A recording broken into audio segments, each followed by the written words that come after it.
ఏ ఈ తూరు జెండేని మొత్తానికి లేపేద్దాం అనుకుంటున్నావా? అయినా నీ కోపం నా మీదైతే వాళ్ళెందుకు చంపాలనుకుంటున్నావు? అంతా నీ వల్లే ఆదిశంకర్ రెడ్డి.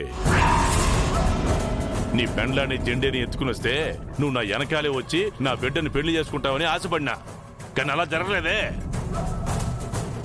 నా బిడ్డకే ముక్కు ముఖం ఊరు పేరు లేనోడితో పెళ్లి చేయాలనుకున్నావు. అది చాలదన్నట్టు నా చెల్లెలికి నీ స్నేహితుడితో ముడిపెట్టి నా సగం ఆస్తికి ఎసరు పెడదామనుకున్నావు. అందుకే ఆడిని చంపి నీకు బుద్ధి చెప్పాలనుకున్నా. తప్పుగా ఆలోచిస్తున్నావు శివారెడ్డి. నీ చెల్లెల్ని జెండే ప్రేమించలేదు, నీ చెల్లెలే జెండెని ప్రేమించింది. ఇక నీ కూతురు చార్లత ఆ రాకేష్ గారిని ఇష్టపడుతుంది. అందుకే వాళ్ళిద్దరు కలిపి పెళ్లి చేయాలనుకున్నా. ఇదిగో అట్ట చెప్పి తప్పించుకోవడం కుదరదు శంకరెడ్డి. ఆకొచ్చి ముళ్ళు మీద పడినా, ముళ్ళు వెళ్ళి ఆకు మీద పడినా బొక్క పడేది ఆకే. ఏడా ఆకంటే ఆ జెండే రాకేష్ లో. ఇగో మర్యాదగా నా బిడ్డని పెళ్లి చేసుకో.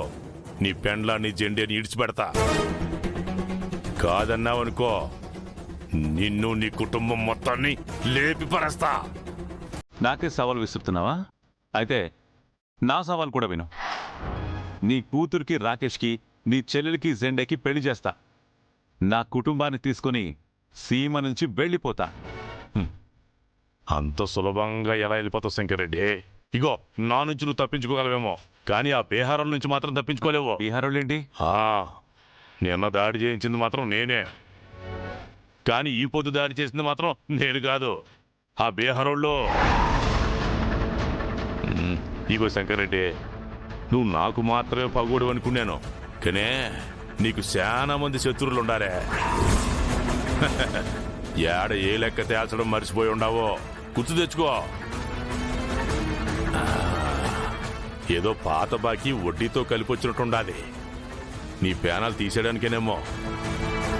ఇగో అవన్నీ వద్దుగానే నువ్వు నాతో రాజీ పడినావనుకో, ఆ బీహార్ గ్యాంగ్ నేను లేపెచ్చా.